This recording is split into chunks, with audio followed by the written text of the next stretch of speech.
Assalamualaikum warahmatullahi wabarakatuh. Perkenalkan, nama saya Amelia Gusriani, mahasiswa Pascasarjana Prodi Magister Pendidikan Dasar Universitas Terbuka. Baiklah, pada kesempatan kali ini saya akan membahas tentang sesi 1 pada mata kuliah Studi Komparatif Pendidikan Dasar di berbagai negara. Baiklah Bapak Ibu, kita mulai dari pertanyaan yang pertama mengenai artikel tentang pendidikan pendekatan multikultural untuk membentuk karakter dan identitas nasional di era revolusi industri 4.0. Berdasarkan pemahaman saya yang sudah saya baca dari artikel tersebut, yang pertama, dalam menghadapi konflik sosial di era revolusi industri 4.0 yang bersumber dari keragaman etnis, budaya, suku, dan keragaman lainnya, ini memang perlu usaha pendekatan pendidikan multikultural. Mengapa demikian? Karena Indonesia memiliki berbagai keragaman. Indonesia kaya akan keragaman budaya, suku bangsa, agama, dan lainnya. Sehingga pendidikan multikultural ini sangat berguna di sekolah, di pendidikan sekolah dasar, agar tidak terjadinya konflik dan berakhir nanti pada perundungan dan banyak lagi. Yang kedua, mengenai pendekatan dalam pendidikan multikultural, perlu adanya nilai-nilai karakter. Nilai-nilai karakter ini sangat penting ditanamkan kepada siswa-siswa kita di sekolah. Dengan pendidikan karakter, maka adanya pendekatan multikultural ini, siswa-siswa kita nanti akan memahami perlunya dan pentingnya keberagaman yang ada di Indonesia ini untuk tetap dapat menjadi dan dijaga agar tetap menjadi keutuhan bagi negara kita, negara Indonesia. Kemudian, yang ketiga, pendidikan multikultural dapat membentuk karakter bangsa yang menjadi ciri khas di negara kita. Itulah yang menjadi ciri khas di negara kita, negara yang kaya akan keberagaman ini, yang tidak dimiliki dan jarang dimiliki oleh negara-negara lain, sehingga itu perlu diberi pemahaman kepada anak-anak didik kita, agar mereka paham bahwa negara Indonesia yang kaya ini perlu disatukan, dan tidak adanya perselisihan yang berujung nanti adanya konflik-konflik yang tidak diinginkan. Yang keempat, pendidikan multikultural ini diintegrasikan dalam kurikulum pelajaran di sekolah. Jadi semua pendidikan multikultural ini tidak hanya dimasukkan dalam satu mata pelajaran seperti pelajaran IPAS pada saat ini, tapi kalau bisa dimasukkan ke semua satuan, ke semua muatan pelajaran yang ada. Jadi tidak hanya dalam pelajaran IPAS saja, tapi juga bisa nanti kita masukkan dalam semua muatan pelajaran. Kemudian yang kelima, pendidikan multikultural ini sebagai bidang kajian dalam penelitian yang perlu terus-menerus dijadikan sesuatu utama atau hal utama yang nanti dapat dijadikan suatu untuk peningkatan pendidikan di Indonesia. Jadi pendidikan multikultural ini seperti yang kita ketahui, siswa kita memiliki latar belakang yang berbeda-beda. Jadi perlunya kita sebagai pendidik untuk memahami pentingnya pendidikan multikultural.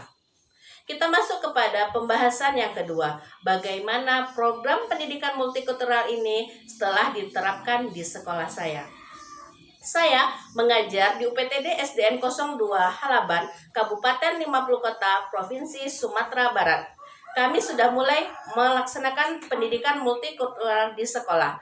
Kegiatan yang telah kami laksanakan dan program yang sudah berjalan beberapa tahun ini, yang pertama itu kegiatan pentas seni. Untuk kegiatan pentas seni biasanya kami laksanakan 1 kali dalam setahun. Pada akhir tahun ajaran biasanya kami melaksanakan pentas seni yang menjadi pesertanya itu adalah semua siswa dari kelas 1 sampai kelas 6.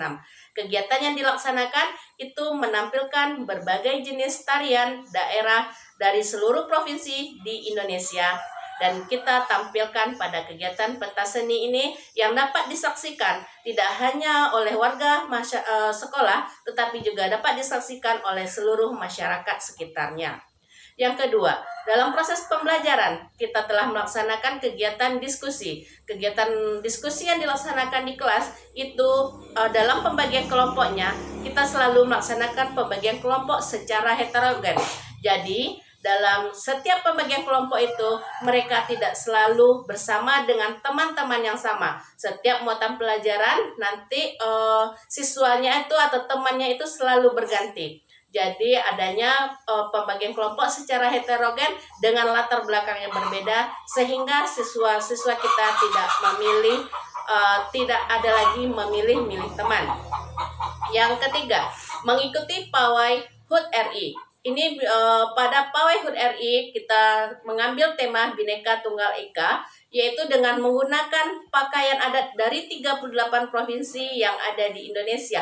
Jadi semua provinsi dengan pakaian adatnya kita tampilkan pada kegiatan pawai ini. Kemudian untuk atraksinya kami juga melaksanakan kemarin ini adanya puisi kemerdekaan dan diiringi dengan tarian dengan tema Tanah Airku. Yang keempat, ini kunjungan ke museum-museum nasional. Tujuannya apa? Agar semua siswa kita juga paham mengenai daerah-daerah lain, provinsi-provinsi lain, dan semuanya yang berhubungan dengan sosialnya.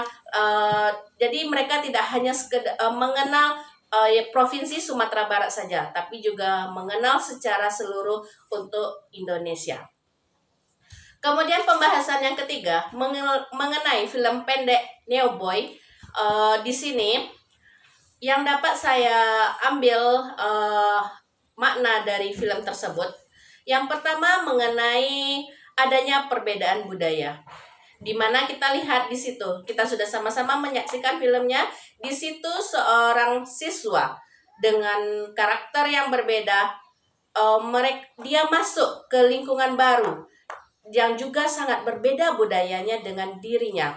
Sehingga di sana mulailah terlihat adanya kesalahpahaman dan konflik yang menyoroti siswa baru tersebut.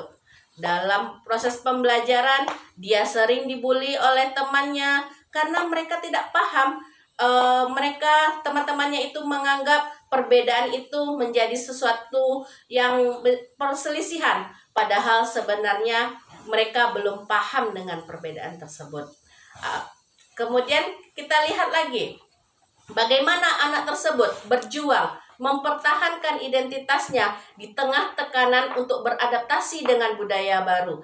Dia tetap mempertahankan bagaimana budayanya, bagaimana dirinya tidak terus dibully oleh teman-temannya. Kita lihat di sini juga adanya kekuatan persahabatan, karena dari banyaknya teman-teman yang membuli, ada teman dan sahabat yang terus membantu dia untuk dapat beradaptasi dengan budaya yang baru.